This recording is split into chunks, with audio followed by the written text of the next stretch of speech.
ang mga kwento ng pag-ibig, kwento ng buhay at kwento ng pag-asa dito sa Barangay Love Stories. Love Stories. Minsan ang pinakamalalaking himala ay nangyayari sa mga panahong gusto na nating sumuko. At sa bawat laban may kaakibat na aral na magtuturo sa atin kung paano mas lalo pang magpakatatag. Ikaw kabarangay, hanggang saan kailan mo kayang ipaglaban ang mahal mo sa buhay?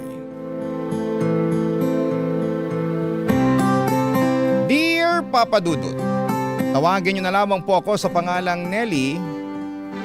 45 years old na ako sa ngayon at may negosyo na gulayan sa palengke dito sa aming lugar sa Cotabato.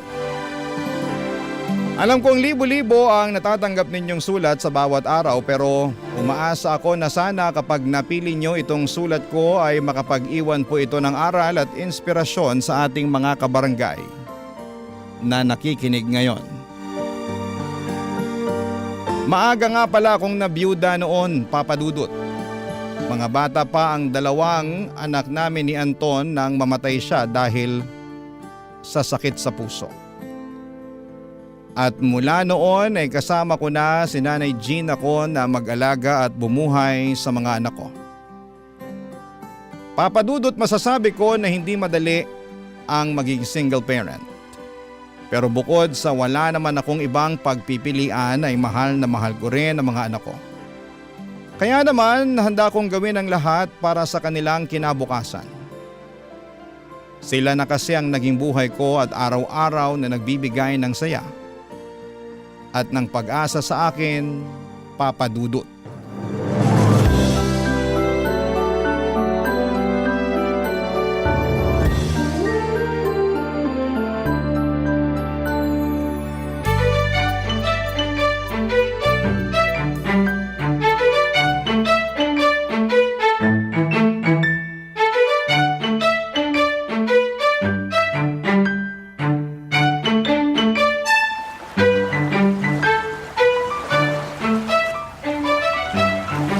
Mukhang nandito naman na yung lahat ng mga gamit namin sa cottage. Pwede ko na rin sigurong simulan yung pag-iihaw sa baon naming mga isda at karne. Hintayin ko na lang na makabalik si nanay para dun sa binili niyang toyo na gagawin kong sausawan ng mga iihawin ko. Mama, pwede na po ba kami mag-swimming sa dagat ni Kuya Nathan? Oo nga po, Mama. Nakapagpalit na rin naman po kami ng pang-swimming ni Leo. Masyado pang mataas ang araw. Mamaya na lang kayo mag-swimming. Pero sayang naman po ang oras natin kung di pa po kami pupunta sa dagat ni Leo. Sige na po, Ma. Payagan niyo na po kami ni Kuya Nathan. Huwag po kayong mag-alala dahil babantayan ko pong mabuti itong si Leo. Hindi ko po hayaan na mawala siya sa paningin ko. Kaya payagan niyo na po kami, please. Ay, nako. Sige na nga. Yay! Thank you po, Ma. Basta wag masyadong magpapakalayo, ha? Opo, ako po bahala kay Leo, Ma. Tara na, Kuya. Excited na ako mag-swimming. Sige, tara. Mag-iingat kayo, ha? Nathan, ingatan mo yung kapatid mo, ha? Opo, ako po bahala sa kanya, Ma. Nakakatuwa talaga ang mga anak mo, Nelly. Halatang excited silang maglangoy sa dagat. Halos hindi na nga po nakatulog yung dalawang batang yan kagabi. Narinig ko nga ang pag-uusap nila sa kwarto kagabi. Kung anong mga plano nilang gawin sa dagat at paglalaro sa buhangin. Excited din sila sa mga pagkain na babaonin natin ngayong araw.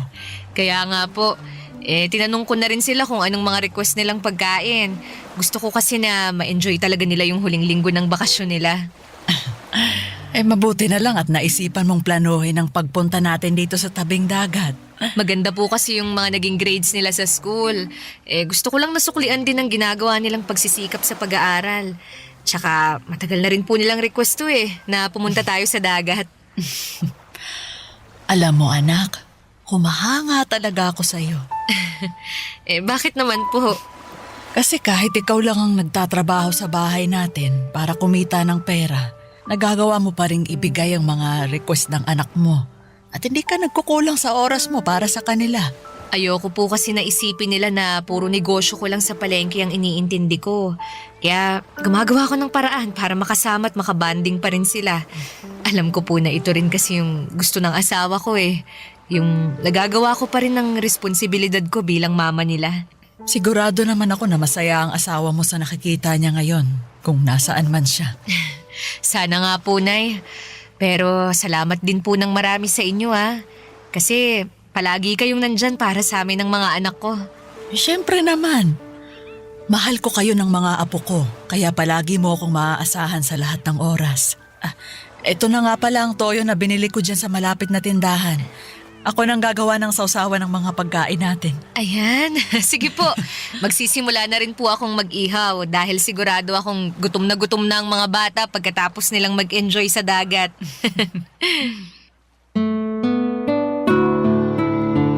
Papa Dudut, kagaya ng sinabi ko kanina, hindi madali ang maging single parent.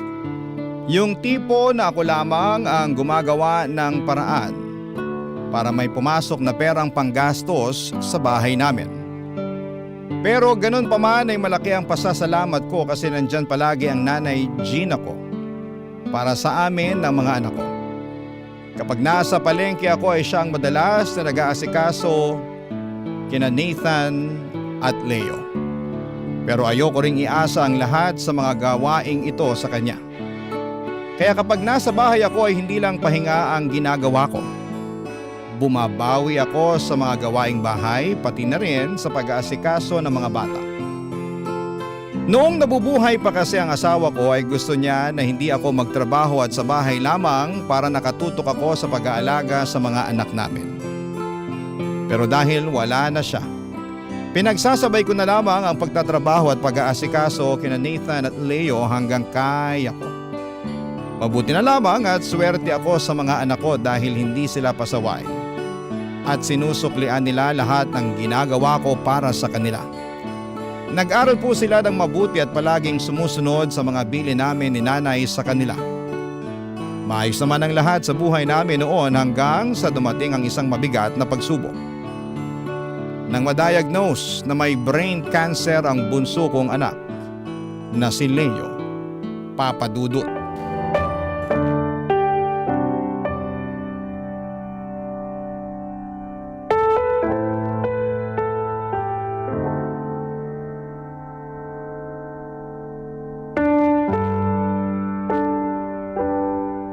Leo anak, kumusta na ang pakiramdam mo? Okay naman po, Mama. Hindi na ba masakit ang ulo mo? Hindi na po. Mabuti naman kung ganun. Pasensya na po kung masyadong malakas yung iyak ko. Iba po kasi yung nararamdaman ko sakit sa ulo kanina eh. Ano ka ba anak? Hindi mo kailangang humingi ng pasensya. Pero kailangan mo na rin munang magpahinga kasi maaga pa tayo bukas, ha? Sa ospital na naman po ba tayo pupunta? Oo anak. Saglit lang naman tayo doon kasi next month pa yung susunod na chemotherapy mo. Kailangan lang nating mag-follow up sa check-up mo. Makakauwi din kagad tayo pagkatapos nun. Sige po, Mama. Matulog ka na ha. Lalabas na ako ng kwarto mo. Good night anak. Good night po, Ma.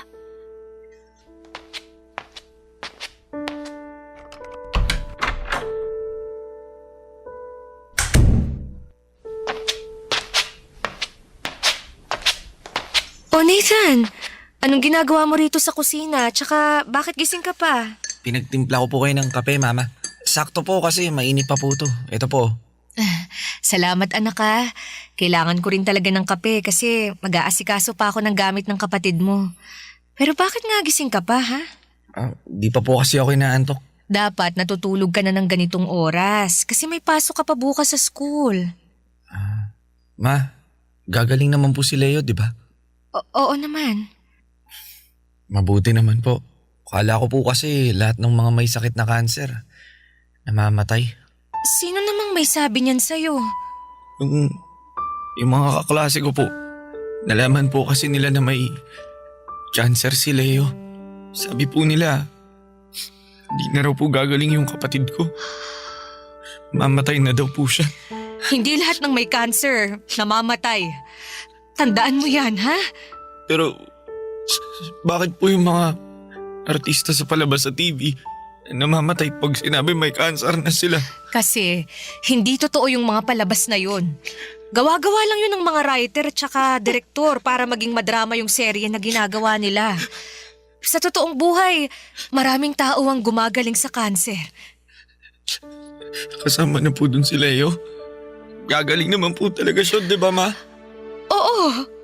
Tsaka, mas mapapabilis ang paggaling niya kung tutulungan mo akong magdasal. Kasi alam mo, anak, mas pinakikinggan ng Diyos kapag batang nagdadasal. Mas naririnig niya yung mga dasal niyo kasi mas malakas ang boses niyo sa Kanya. Kaya, tulungan mo akong magdasal, Nathan.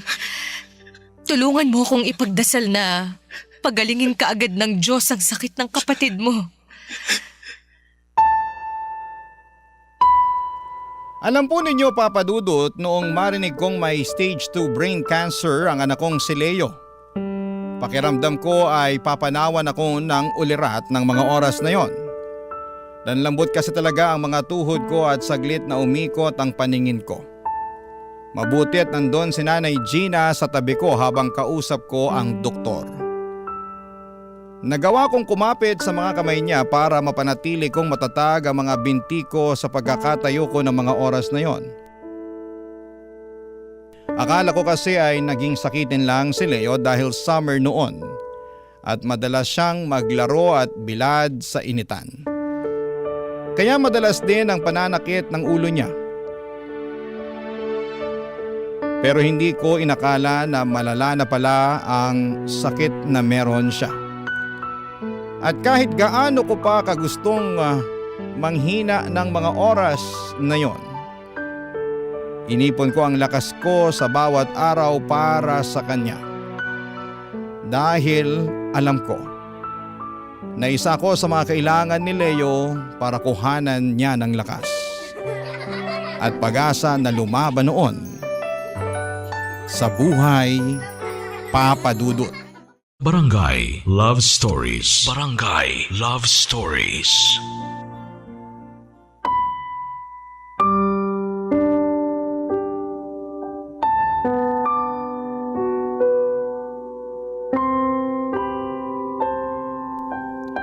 Papa Dudut, medulloblastoma ang naging uri ng brain cancer ng anak kong si Leo. Isa po itong klase ng cancer na mabilis ang pag-progress ng tumor sa utak ng tao. Ang mas mabigat pa doon ay hindi operable ang tumor niya dahil nasa sensitibong parte po ito ng utak niya. Kaya naman, lalo pang bumilis ang paglala ng sakit ni Leo. At sa kabila ng radiation at chemotherapy ay umaabot pa rin ang sakit niya sa stage 4 cancer. Masakit isipin na kahit na anong paghawak ko sa kamay niya, kahit na anong panalangin ko gabi-gabi, pakiramdam ko ay unti-unti pa rin inaagaw sa amin ang anak ko ng sakit niya. Dumagdag pa ang bigat na mga gastusin na kailangan kong harapin noon. Pero ang pinakamabigat na parte ng sakit niya, yung mga oras, Papa Dudut, na wala siyang kahit na sinong nakikilala. Kahit pa ako na nanay niya na araw-araw at oras-oras ay nag-aalaga sa kanya.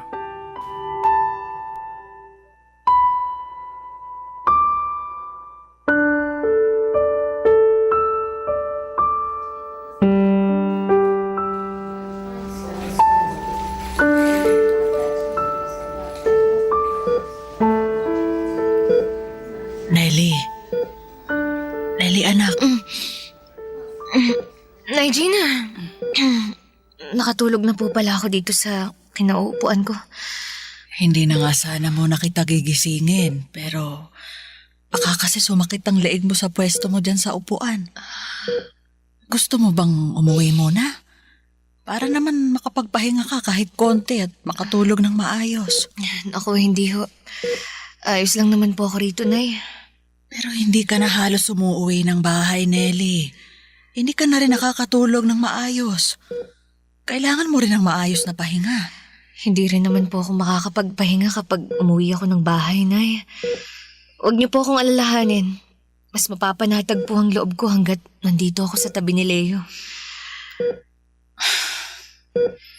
Sige. Ikaw ang bahala. May dala nga pala akong pamalit mo na damit. Saka pagkain kasi alam kong hindi ka pa kumakain. Naasikaso ko na rin ang uniforme ni Nathan para sa mga susunod na araw. Nakapaglaban na rin ako kanina bago ako umalis ng bahay. Salamat po, Naya. Pasensya na po kayo kung masyado kayong natatambakan ng mga gawain sa bahay.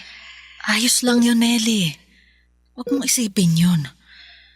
Alam ko yung pagod mo sa pag-aasikaso dito sa ospital kay Leo. Kaya ako na munang bahala kay Nathan at sa bahay. Teka, ano palang sabi ng doktor tungkol sa kalagayan ni Leo? Hindi na raw po maganda yung lagay ng anak ko.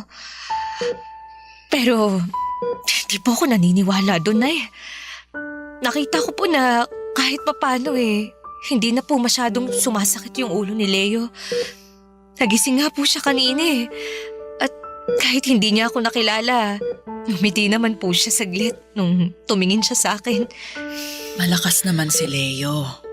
Hanggat kaya niya, lalaban siya para sa'yo. Hanggang ngayon, naniniwala pa rin po ako sa himala. Naniniwala po ako na makakasama pa po natin ng matagal si Leo. Hindi po niya tayo iiwan. Basta, kahit anong mangyari, magpakatatag ka. Nandito lang ako, anak. Kami ni Nathan, nandito lang kami para sa iyo. Opo, Nay. Salamat po. Mabuti pa, ikukuha muna kita ng kape sa kantin, ha? Lalabas muna ako. Sige po.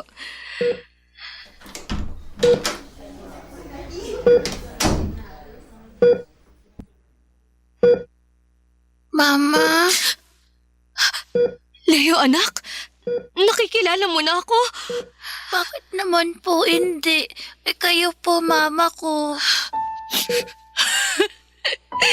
Oo nga naman. Bakit nga naman hindi mo ako makikilala Nag-iisang mama mo ko, di ba? May kailangan ka ba, anak? Nauuhaw ka ba? Nagugutom ka? Hindi po, mama. Asan po si Kuya Nathan at saka si Lola Gina? Si Kuya Nathan, nasa bahay ngayon. Bukas pagkatapos ng klase niya, dadalawin ka niya dito sa ospital. Si Lola Gina naman, pumunta lang ng kantin para bumili ng kape. Alam mo naman yung lola mo na yun. Sobrang hilig sa kape. Opo, parang kayo din po araw-araw nagkakape. Mama, kailan po ulit tayo pupunta ng dagat? Kapag nakalabas ka na ulit ng ospital, pupunta tayo ng dagat. Promise po? Oo, promise ko yan, anak. Kaya magpalakas ka, ha? Para makapag-swimming ulit kayo ng Kuya Nathan mo. Mama, mahal na mahal ko po kayo. Mahal na mahal din kita, anak. Mahal na mahal ka rin ni Mama.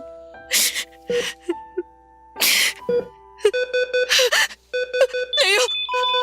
Leo! Leo, gumising ka, anak! Leo! Nurse! Nurse, doc! Tulungan niyo ako! Tulungan niyo yung anak ko! Leo! Leo, anak! Leo! Papa Dudut, akala ko ay bumubuti na ang kalagayan ng anak kong si Leo kahit papaano noong hindi na masyadong sumasakit ang ulo niya. Na pwede pa namin siyang makasama ng mas matagal. Pero hindi pala dahil senyales yon na tuluyan ng bumibigay ang katawan niya sa karamdaman niya. At kahit na ilang beses sinabi ng doktor sa akin na kailangan ko nang ihanda ang sarili ko sa mangyayari sa kanya, nanalig pa rin po ako na makakasama pa namin siya ng mas matagal. Napakabuti kasi ng anak ko at masasabi ko na naging mabuti akong ina sa kanya.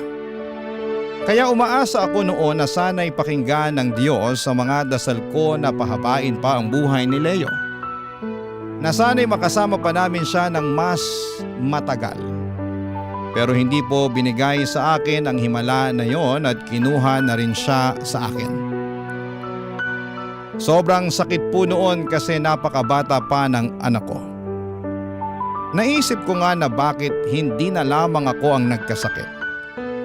Bakit hindi na lamang ako ang namatay ng maaga? Gusto ko na rin talagang sumuko noon. Lalo na noong araw ng libing ni Leo. Pero pinili ko pa ring magpakatatag para sa panganay kong anak na si Nathan. Hindi ako pwedeng mawala ng pag-asa na mabuhay, Papa Dudut. Kaya naman unti-unti na binalik ko ang sigla sa bahay namin.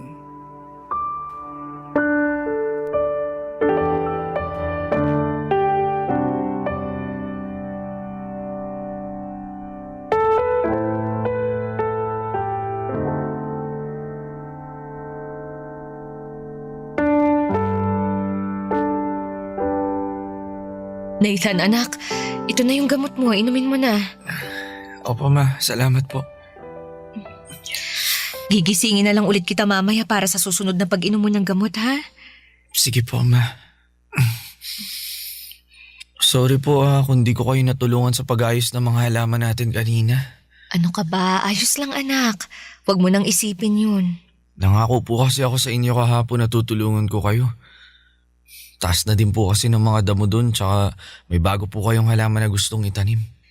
Pwede mo naman akong tulungan kapag wala ka ng lagnat. Sige po, ako na po magtatanim ng lahat ng mga bagong halaman na gusto niyo. Sinabi mo yan, ha? Opo, promise po yun. Namimiss ko na rin po kasing magdilig at makipagkwentuhan sa mga halaman niyo. Kaya siguro naninilaw yung ibang mga dahon nila kasi namimiss ka na rin nila. Yung mga kwento tsaka corny mo na joke, Nathan. Hindi naman po corny yung mga joke ko Mama naman Kung naririnig nga lang po natin ang mga boses nila, sigurado po ako na malalakas yung tawanan nila. Sa inyo pa nga lang po, bentang-benta na yung mga yun Oo. Bentang-benta sa kakornihan. Pero anak, mabuti at bumaba na rin ang lagnat mo kahit papano. Oo nga po Kaya lang medyo nahihilo pa rin ako.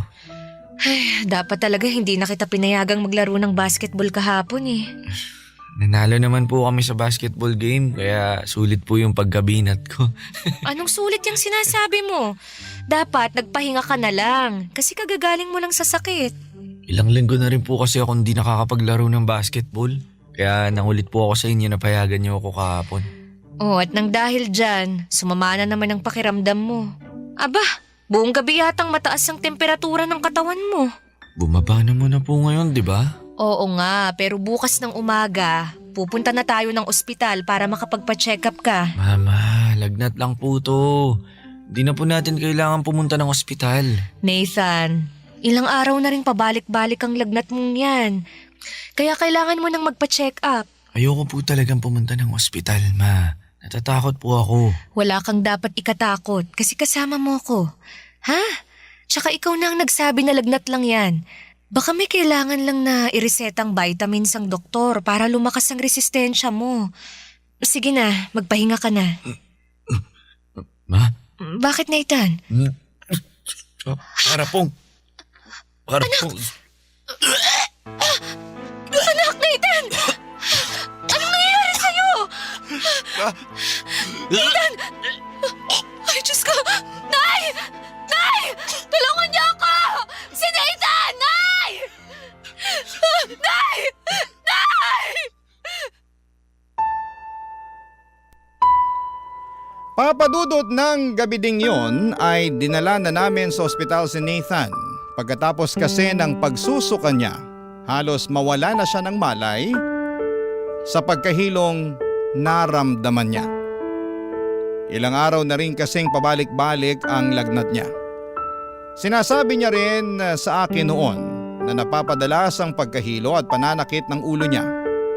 Nawawala naman kapag umiinom siya ng gamot kaya hindi ko masyadong sineseryoso. Akala ko ay simpleng lagnat lamang, lalo na at madalas siyang nagbabasketball kasama ang mga kaibigan niya. At pagdating namin sa ospital ay sunod-sunod na test ang ginawa sa anak ko. Sobra na rin ang kaba ko noon kasi 1 taon pa lamang buhat nang mawala si Leo tapos si Nathan naman ang maospital. Hindi ko lang pinapahalata, Papa Dudut, pero kagaya ni Nathan ay takot din talaga akong pumunta ng ospital. Lalo na kapag siya ang kasama ko. Pakiramdam ko kasi palaging may masamang balita kapag pumapasok ako sa lugar na yon.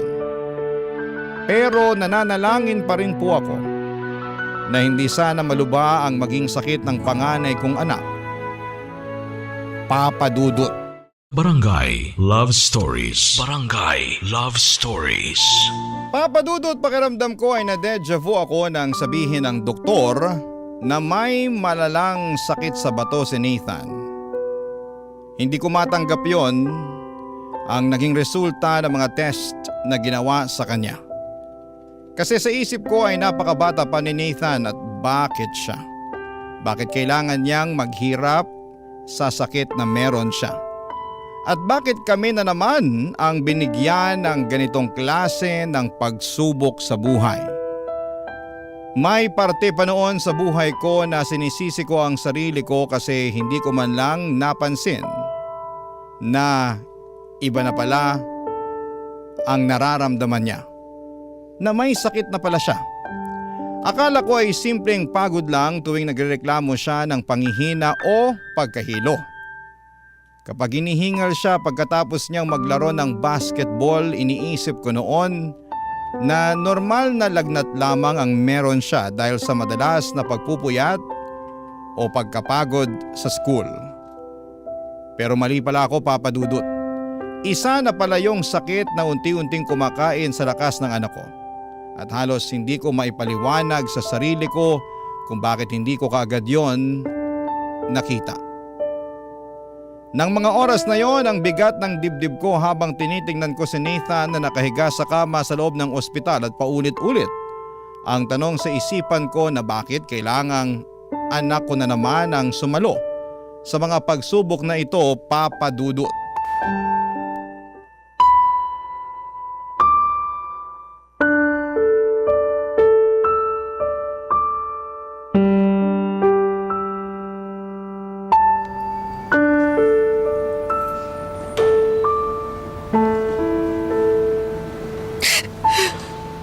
Diyos ko,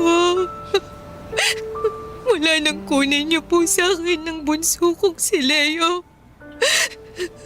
Wala po kayong narinig na kahit anong masakit na salita mula sa akin. Pinilit ko pong tanggapin ang lahat ng nangyari noon. Pinilit ko pong intindihin ang dahilan kung bakit niyo siya kinuha ng maaga. Pinilit ko pong tanggapin na wala na siya. Pero sana naman po, wag muna ang panganay ko. Wag niyo naman po sana siyang kunin sa akin. Wag naman po na sana si Nathan, Diyos ko.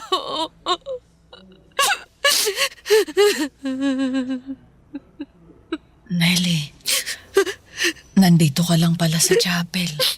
Kanina pa kita hinahanap. Pasensya na po, Nay. Hindi na po ako nakapag-text kanina sa inyo na dito ako pupunta. Kanina pa po ba kayo dumating dito sa ospital? Hindi naman. Nang hindi kita makita sa kwarto kung nasaan si Nathan, naisip ko rin na dito ka sa chapel dumiretso. Kaya ito muna ang una kong pinuntahan. Dala ko na nga pala yung mga gamit niya na binilin mong dalhin ko kasi ilang araw siyang mako-confine dito. Salamat po, Nay. Kumain ka na ba? Hindi pa po. Bakit hindi ka pa kumakain? Wala po kasi akong gana eh. Nelly, hindi mo pwedeng pabayaan ang sarili mo. Tandaan mo na ikaw ang kinukuhanan ng lakas ngayon ni Nathan. Kailangan na alagaan mo rin ang katawan mo. Ay, bakit po ganun? Bakit po parang galit na galit sa akin ang Diyos? Ano ba yung sinasabi mo? Hindi totoo yan, anak. Naging mabuti naman po akong tao Mula nang mamatay yung asawa ko, wala po akong ibang ginawa kundi magsumikap sa trabaho para sa mga anak ko. Hindi po ako nagnakaw o ng agrabyado ng tao. Pero bakit po paulit-ulit niya akong pinaparusahan? Hindi parusa ang binigay sa'yo ng Diyos. Kung hindi po parusa to, ano po pala tong pinagdadaanan ko na naman ngayon? Pagsubok lang ito, Nelly. Pagsubok na alam niyang malalampasan mo kaya binibigay niya sa'yo. Pero pwede niya naman po akong bigyan ng pagsubok na hindi nahihirapan ang anak ko. Pwede niya naman pong idiretso na lang sa akin lahat. Hindi niya na po kailangang idaan pa kay Nathan. Minsan talaga, hindi madaling intindihin kung ano ang gustong iparating sa atin ng Diyos. Kung bakit kailangan nating pagdaanan lahat ng pagsubok na binibigay niya. Pero hindi niya ibibigay kung alam niyang hindi mo kakayanin. Hindi ko na po talaga alam, Nay. Kasi sa totoo lang, kapag nawala pa si Nathan, hindi ko na rin po alam kung paano ulit magsisimula at magpapatuloy sa buhay. Si Nathan na lang po ang kinukuhanan ko ng lakas ngayon. Siya na lang po ang dahilan kung bakit pilit akong nagpapakatatag sa araw-araw. At hindi ko na po kakayanin ang mabuhay kapag pati siya kinuha ng Diyos mula sa akin.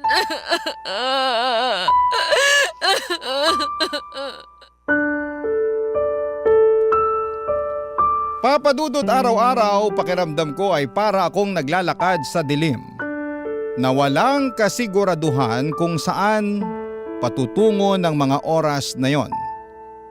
Pilit ko ring ginagapang ang pagpapagamot kay Nathan dahil unti-unti nang naubos ang naipon kong pera. Patuloy ang gamutan, laboratory test, hospital bills at dialysis niya. Kaya naman nagsimula na akong lumapit sa mga charity foundation kahit sa mga opisina ng taong hindi ko naman kilala. Mabuti na lamang at malapit na ang eleksyon noon. Marami po ang nagbigay ng financial help na kahit papaano ay nakadagdag sa pang-araw-araw naming laban. Pero habang pilit kong nilalakad ang lahat ng ito, patuloy namang nanghihina si Nathan. Kitang-kita ko ang unti-unting pagbabago sa kanya. Minsan pa ay napapansin ko na lamang na nakatitig siya sa malayo, tahimik at parang may iniisip na hindi niya masabi. Pero pinipilit ko pa ring maging matatag. Pinipilit kong ngumiti sa harapan niya. At sa tuwing nag-iisa ako ay doon bumibigay ang mga luha ko. Doon ko na ilalabas ang lahat ng takot na nararamdaman ko. Yung takot na baka anumang oras, si Nathan naman ang mawala sa akin, papadudot.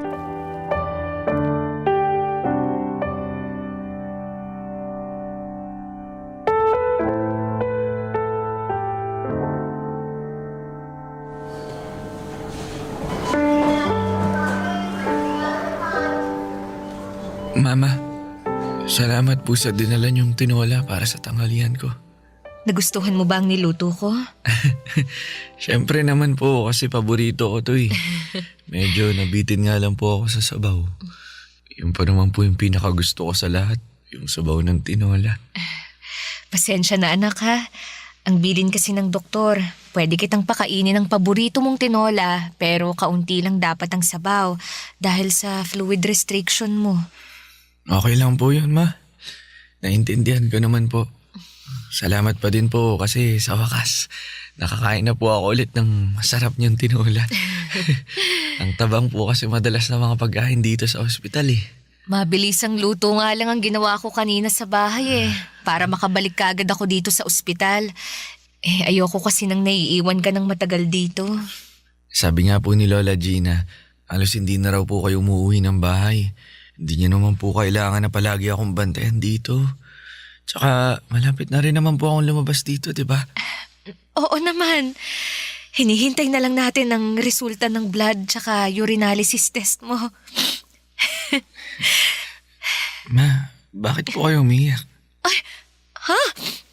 Hindi ako umiiyak ha. Ayan po, naluluha po yung mga mata niyo eh. Hindi nga. Ma, huwag na po kayong matakot. Ano bang sinasabi mo? Walang kinatatakutan ng mama mo, Nathan, ha? Alam ko naman po yung nararamdaman niyo ngayon. Natatakot po kayo na mawala ako kagaya na nangyari kay Leo. Pasensya ka na, anak, ha? Ayos lang po, Ma. Ako nga po dapat ang humingi ng sorry sa inyo kasi masyado na po kayo napapagod ng dahil sa akin eh.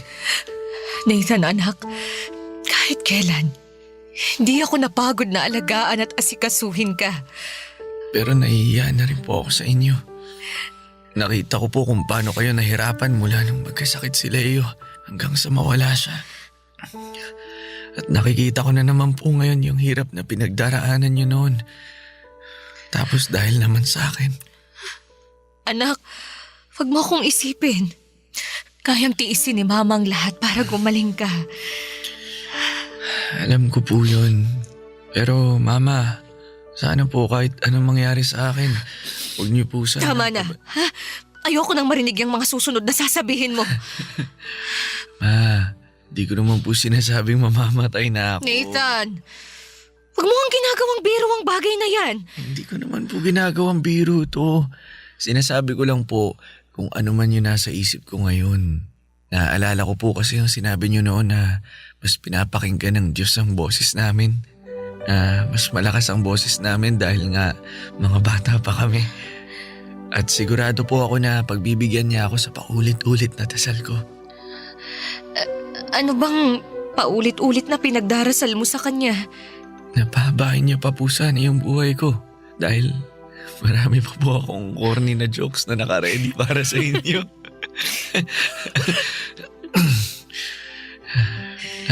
Payagan niya pa po sana akong makasama kayo ng mas matagal.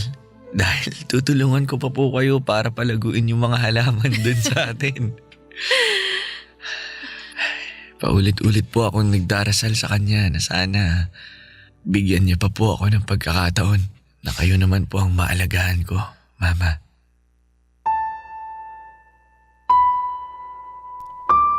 Papadudot patuloy pang nanghina ang katawan ni Nathan.